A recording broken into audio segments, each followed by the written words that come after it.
BJP ভোটে জিতে বাংলাকে শ্মশানে রূপান্তরিত করবে। ঝাঁটা মেরে বিজেপিকে আপনারা তাড়ান, ঠিক এইভাবেই মঞ্চ থেকে বেলাগাম আক্রমণ করেন বসিরহাট দক্ষিণ বিধানসভা কেন্দ্রের তৃণমূল কংগ্রেসের বিধায়ক সপ্তর্ষি বন্দ্যোপাধ্যায়।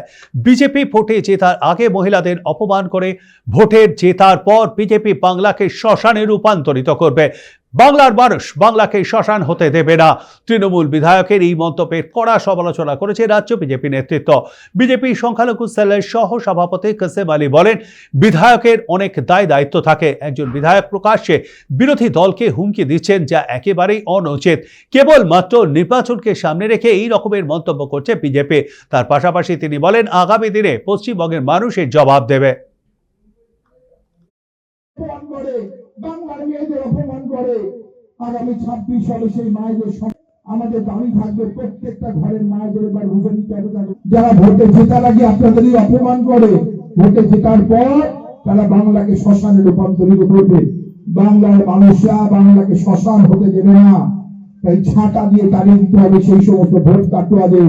শীতের দিনে খেটে খাওয়া মানুষ যারা ভাটার শ্রমিক, তাদেরকে কর্মনাশা একটা দিন উপহার দিয়েছে বিজেপি। একদিক থেকে মমতা বন্দ্যোপাধ্যায় লক্ষ্মীর ভান্ডার দিয়েছেন, যুবসাথী দিয়েছেন, দিয়ে কর্মসংস্থানের ব্যবস্থা করছেন। ঠিক তার সাথে সাথে বিজেপি উপহার দিয়েছে মানুষকে কর্মনাশা দিন। কখন SIR এর ফর্ম ফিল আপের জন্য যখন বিজেপি মানুষের কাছে সেই গ্রামে ভোট চাইতে আসবে, মায়েদের তার বুঝে নেওয়ার সময় এসছে, তারই নিদান দেওয়া হয়েছে। বিরোধী দলকে হুমকি দিচ্ছেন, ঝাঁটা মারার নিদান দিচ্ছেন। আমি মনে করি এক্ষুনি আইন প্রশাসক এবং পুলিশ এই বিধায়ককে কোমরে দড়ি বেঁধে লকআপে নিয়ে যাওয়া উচিত। কিন্তু এই পুলিশ দলদাসের পুলিশ, এই পুলিশ মমতা বন্দ্যোপাধ্যায়ের পুলিশ, তারা কোনো কিছু করবে না।